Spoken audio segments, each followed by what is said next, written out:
Hello and welcome. One of the great strengths of Hinduism is that it is less a rigid set of book-driven rules and more a way of life. But this is also a weakness because we sometimes lose sight of the philosophical underpinnings of this great religion. Not only do we underestimate the brilliance of Hindu philosophy, we also forget that many centuries ago, Hindu philosophy tackled concepts that science is only just coming to terms with. The great scholar Adi Shankara is the subject of Pavan Verma's new book, and I spoke to Pavan about the legacy of the original Shankaracharya and about how Hindus need to reclaim the religion from the fanatics and the nutcases. The obvious question: you're a politician, you're a diplomat, you've written books on many other things, on the great Indian middle class, on Ghalib, on the Kama Sutra. What made you write a book on Shankaracharya?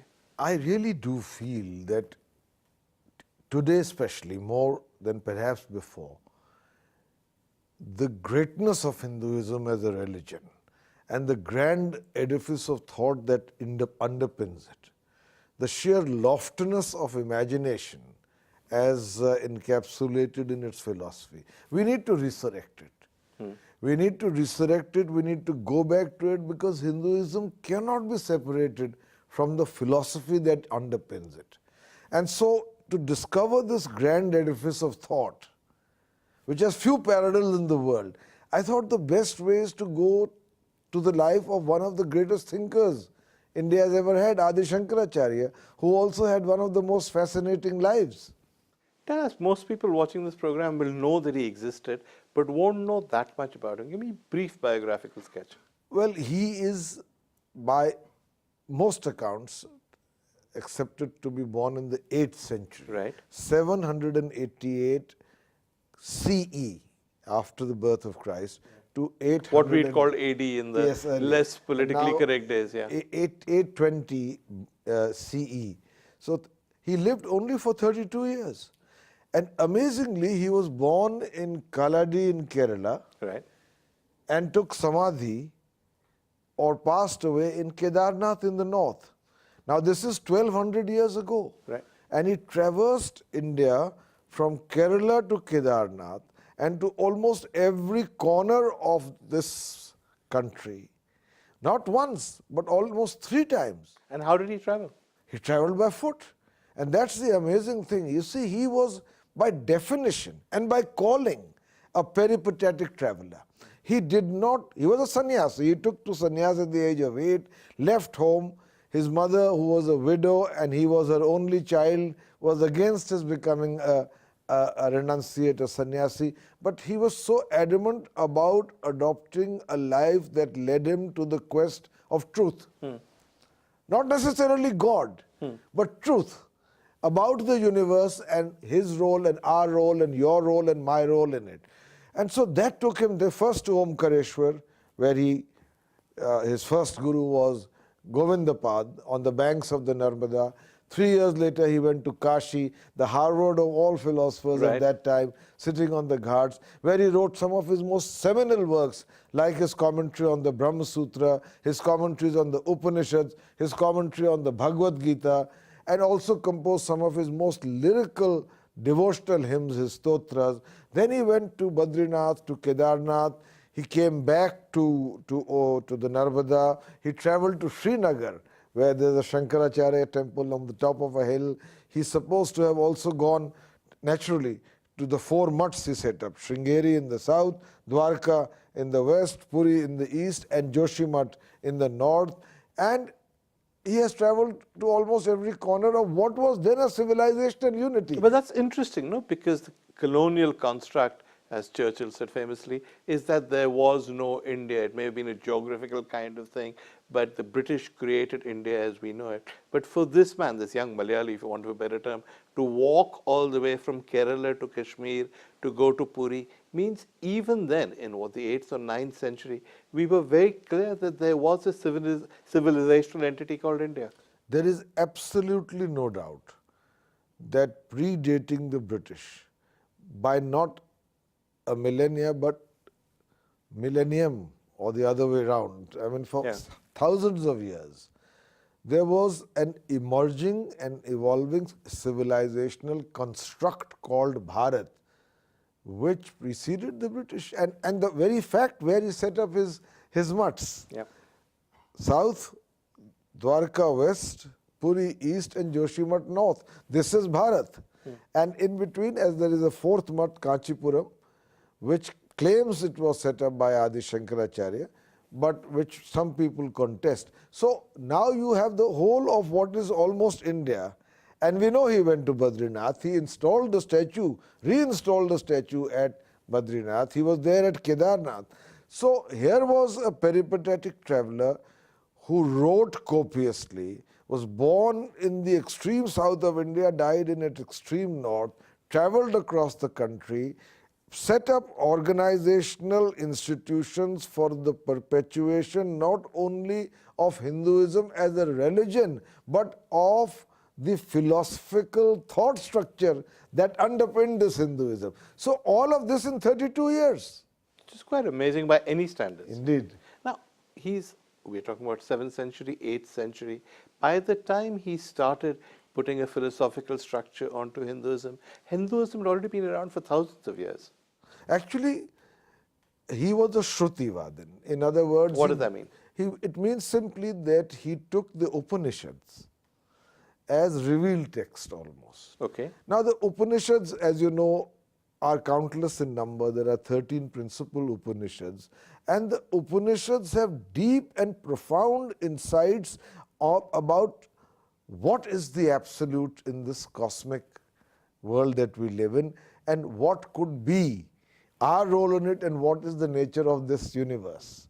And so you have the 4 Mahavakyas of the Upanishad. Tat Tvamasi, Aham Brahmasmi, I am Brahm, you are that is Brahm. And Pragyanam Brahm, Brahm is consciousness. I am Atma Brahm, the Atma and the Brahman are one. Now, based on these somewhat elliptical insights of the Upanishad, but profound, in the forest academies where teachers, unnamed teachers, sat with their students and pursued the quest for ultimate truths. On those insights, he built a rigorous philosophical structure. But a great deal preceded him between these 3,000 years before Christ and when he was born. And that was the evolution of Hinduism as one of the most in-depth corpus of thought and cerebral energy. Yeah. I call it cerebral energy because there is no other way to describe it. There were 6 systems of Hindu philosophy: the Nyaya, the Vaisheshik, the Sankhya, the Yoga, Purva Mimansh and Uttar Mimansh, and very well developed. And then there were other schools which were part of Hinduism but were not part of the Vedic structure of things, like for instance the Charvak school, which believed only in materialism. What you saw, you believed. What you didn't see, you can't believe. And they even said the Vedas are false, and yet Hinduism was broad enough in its entire thinking, eclectic enough to accommodate them. Then there was the Tantrism school, which developed from the whole notion of Shakti. All of this was the Hinduism, and then there were the rebel religions, as it were, who broke away from Hinduism, the great Buddhist tradition, the Jain tradition, and there was then the dialogue between all of these, which was at a level which makes us feel like pygmies today. I mean, that was the level of the dialogue. And Shankaracharya then was the inheritor of this entire legacy. And it is not surprising, Veer, that he, as a peripatetic traveler, propounding the Advaita doctrine, he believed that the way to do that is Shastrarth, a unique word to be found perhaps only in Hinduism, which is dialogue and debate. That's the thing about your book that intrigued me, that we all know that Hinduism is not a religion of the book. There is no Bible, there is no Quran. Hinduism is a much greater intellectual and philosophical complexity. But also part of the Hindu tradition is the sense of debate, the sense of differing points of view, of people discussing things. I can't think of any other ancient religion that has quite that. No, there was a tradition of discussion even in, for instance, the in Greek, the evolution of Greek philosophy. But the manner in which it was institutionalized in Hinduism and is most visible in the life of Adi Shankaracharya. He had, for instance, his differences of Buddhism with Buddhism. I don't believe that he was born to demolish Buddhism. Which is one caricature of what he did. Yes, but he had his differences. And his biggest difference, for instance, which was in the famous debate he had with Mandan Mishra, who was the most well-respected teacher of the Purva Mimamsa school, which believed in karma kand. In other words, the practice of rituals as ascribed by the Vedas would themselves lead you to moksha or salvation. I'm summing it up with some simplicity. And that great debate takes place. Whereas Shankaracharya believed in Gyan. He believed. And his path was the Gyan Marg, which is the path of knowledge. And one of the most interesting aspects of researching this book was that I actually traveled from Kaladi, right up to Kedarnath and to the places Adi Shankaracharya went. And I described them in the book because I describe the great Jagat Guru's life as a personal journey I took. And there are places, for instance, on the Narmada, between Omkareshwar and Maheshwar, where the exact spots are marked and preserved today, where this great Shastrarth or debate and dialogue took place between two giants, propounding different attitudes and approach to what could be the final truth. And all of India or Bharatvarsh watched that debate, not actually, but followed it. So that's what the debate was, 17 weeks. So 17 weeks, some account 6 and the whole months. country seems to have followed what happened. Yes, there were some means of communication by word of mouth, that here were two giants, intellectual giants, not shooting each other dead because they differed. But discussing. But agreeing to discuss with each other. And Shankaracharya saying to Mandan Mishra, the umpire for the debate will be your wife. That was the faith in the impartiality of even a person who could be partisan. Now, there's an interesting postscript in your book to that story, which is when the Shankaracharya defeats Mandan Mishra, the wife comes along and says, well, I am a part of him, so the debate is not over. And Shankaracharya is a little reluctant. But she then asks him questions about calm, about bodily love. And the Shankaracharya says, look, I am a sannyasi. This is not something I know much about. And she says, this is what I want to talk about.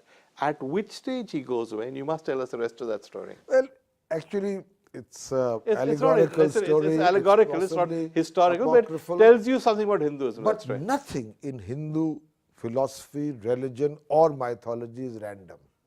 Tell us the story. There is a reason for it. Tell us and the story in brief is that when Mandan Mishra's wife says to Shankaracharya that I want to now discuss with you, my husband is defeated, but I am not, and I'll ask you questions on Kam Shastra. Shankaracharya says, I am a sannyasi. I know nothing about this, but she's insistent. So he says, he asks her for 30 days. And the story goes that then he leaves, and he then finds that the body of a young prince who has just died is being taken for cremation, and by his yogic powers, he incarnates himself in that body, and the prince revives, and there is much celebration. And then Adi Shankaracharya, in the body of the prince, actually goes back to the palace where the prince has his queens. And Adi Shankaracharya spends time there discovering what Kam Shastra is about with the wives of the prince. And the story actually has a postscript, and only Hinduism can have this. Exactly. Because there is the accommodation even of the unexpected, so long as it continues to be in the final quest for truth. And so it says that Shankaracharya got so absorbed in the pleasures of the palace that his pupils had to remind him by singing in front of him when they got the occasion some Nirgun bhajans, that his real mission lay elsewhere, and so he left the palace, reincarnated himself in his own body, and then went back for the Shastrat or debate with Mandan Mishra's wife and won the debate with her. Now, what does this story really, in my view, indicate is that what Shankaracharya did not want to convey that in the four Purushas, Dharma, Artha, Kama, Moksha, Kam has its own place, its own philosophical validity, and therefore it is not necessarily taboo. And Hinduism is the kind of religion that accommodates even what may appear to be polarities. And once he wins the argument, he is a sannyasi. There's more after the break. Don't go away. Welcome back. Does the Hinduism of some of today's politicians and fanatics have much to do with the philosophical tradition of one of the world's great religions? Well, of course it doesn't. Here's part 2 of my conversation with Pavan Verma. There's a tendency now to look back at ancient Hindu tradition and say we were so clever, we knew everything, we had aeroplanes, atom bombs, plastic surgery, fax machines, God knows the iPhone. But while this is idiotic, it trivializes what is actually quite a serious point, which is that ancient Hindu philosophy, in a way, anticipated discoveries we've made about the nature of the universe. So tell me about that. In fact, that is one of the most, from my point of view, interesting chapters in my book, where I make a correlation between the essential tenets of the Advaitic notion of Brahm as cosmic energy pervading the universe and the latest discoveries of science today. If we move beyond what I call the juvenile chauvinistic approach, which sees everything in ancient India as something that already predates what is happening today, if we go beyond that school, there is much that we can still correlate in the realm of thought. The great refinements of ancient India have a place, let's not devalue them. And in philosophy, if I may just sum up for you, for instance, Adi Shankaracharya says that Brahm is characterized by infinitude. Right. Modern science tells us, cosmology tells us today, that the Milky Way, which is our galaxy, of which we are a tiny solar system, is 150,000 light years across. Light travels at the speed of 300,000 kilometers per second. So our galaxy alone is 150,000 light years across. But amazingly, science today establishes that there are at the very least 125 billion galaxies which have been identified, each of which have at least 200 million stars, twice the size of the sun. And this mind-boggling universe is expanding at the speed of light every second. If you were to put 3 dots on a balloon and blow air into the balloon, the dots will move away from each other. In much the same manner, this universe continues to expand. And now Stephen Hawking says that there is no guarantee that there is only one universe. There could be multiverses. So the infinitude, the Brahmand, notion of Brahm, which by definition is beyond finitude, is one of the first correlations. Then eternality. Brahm is eternal. It always was, it is, and it always shall be. This has been proved. For instance, now we can establish that the universe began 13.7 billion years ago. And scientists have wanted to, as usual, find a finite point when it began, and they called it the Big Bang. But now scientists are asking, if there was a Big Bang, why can't there be a rewind and be a big crunch when everything recollapses again? And then what would happen after that? There would be a Big Bang again. So it's a cycle of time, much as Hinduism believes, which is that it is unending. For instance, he says Brahm is intelligence personified. Sarva pratyaya darshanan, all knowing and undifferentiated consciousness, nirvishesh chinnamatram. Now, today you have a situation where we know that the universe runs to an exceptionally intelligent order. It may destroy itself, it may recreate itself, but there is order. Fourthly, Brahm is akhand, indivisible. Today science established that there is not the tiniest part of the universe which in any way can be separated from the rest of the universe. In other words, one experiment alone I'll refer to in 10 seconds. If you were to take this, called the EPR experiment, two electrons, if they are on the same axis, will spin at the same speed counterclockwise or clockwise. The experiment was carried where one of the electrons was here in New Delhi or Mumbai and the other to Seattle, and the moment they were brought into the same axis, they assumed exactly the same form of rotation as they would have if they were close by, and this is done even faster than the speed of light. So there could have been no way of communication except to establish that indeed Brahm is akhand and indivisible. For instance, now science is saying, the latest science, whether it's Max Planck, Schrodinger, all of them, Nobel laureates are saying that ultimately there are no explanations except to accept the fact that there is an underlying consciousness pervading the universe, which is exactly what Brahm is. It is consciousness personified.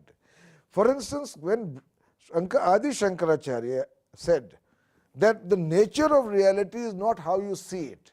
It is, but it's not what you think it is. The whole advent of quantum physics and Einstein. Yeah. Einstein said time is relative. Matter and energy are interchangeable. And quantum theory, quantum science has completely revolutionized our notion of reality as we see it. You, for instance, is you, how I see in terms of my limited sensory faculties. But actually you are just empty space with waves going through. So in other words, what we see and what is, there is a difference. An essential tenet being everything is transient.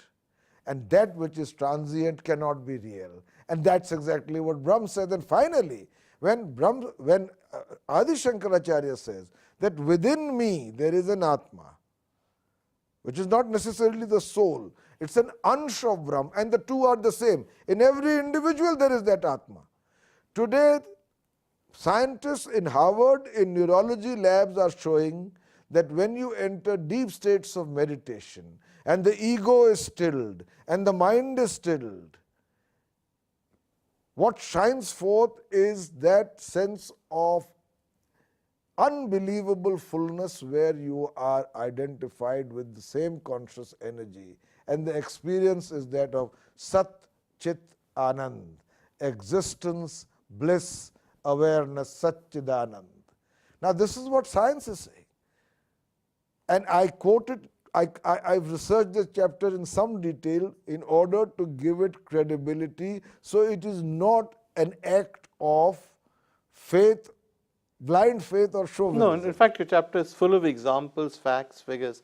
But here's my question. If we're talking about 7th to 8th century and he was collating information that probably come from 1,000 of years before, if thousands of years ago ancient Hinduism operated at this intellectual level, how do you explain some of today's Hinduism? I think, and this can happen to a religion like Hinduism, which has no fixed scripture, no pope, no prescribed ritual, no mandatory congregation. It's a way of life, and Hindus live a way of life, believe they are good Hindus. But the one danger often here is that they become adrift from the great philosophy that animates that religion.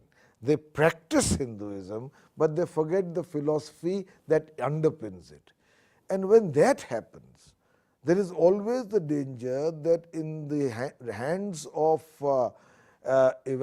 evangelical but ignorant, self-anointed protectors of that religion, of our religion, Hinduism, you will take it down to the lowest common denominator. In other words, between the loftiness of thought and dialogue that has been the backdrop of the grand edifice of thought of Hinduism, you will take it down to a level where you will prescribe arbitrary do's and don'ts and reduce it to a level of superficiality which is brittle because it is entirely based on ritual rather than on thought.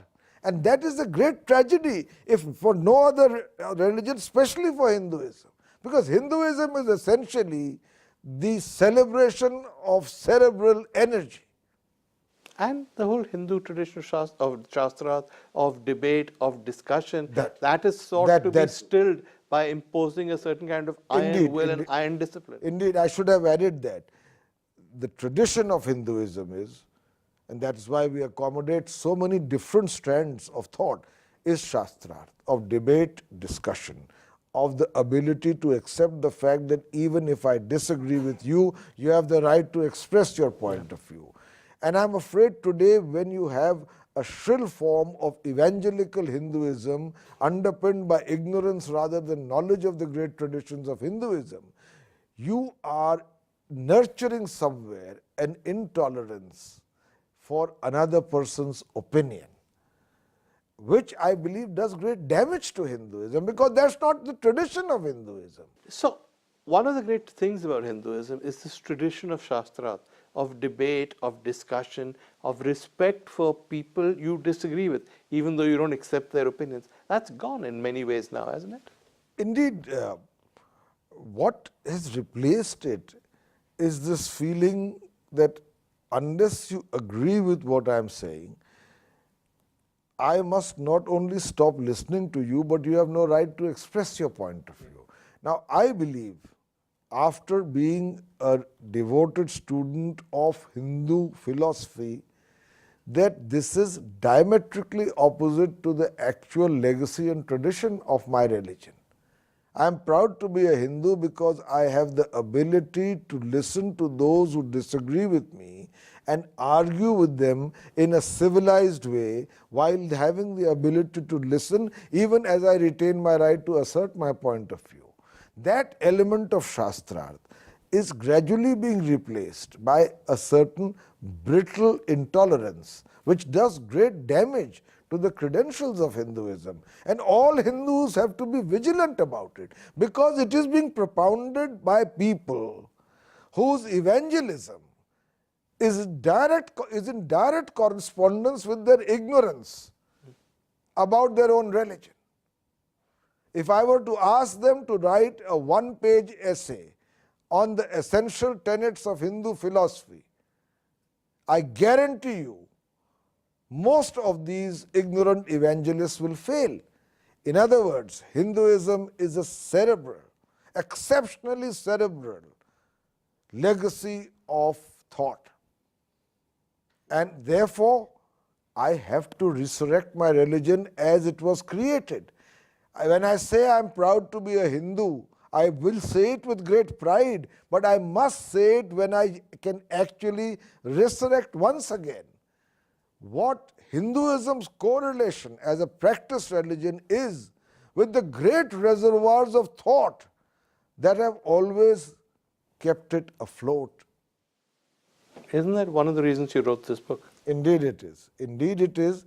It has been a journey of labor and love, a journey of great discovery also. If nothing else, for the remarkable journeys of Adi Shankaracharya, where I traversed his footsteps. And though that story is in itself so interesting, but equally important for once again delving deep into the profundity of thought that constitutes Hinduism. If I can say today with humility, but with pride, that Hinduism is a great religion, it is because Hinduism is perhaps one of the world's greatest edifice of thought. And every Hindu must understand that correlation. It's a good book. Huh? You should try and get your hands on it. We'll see you again next week. Till then, goodbye and take care.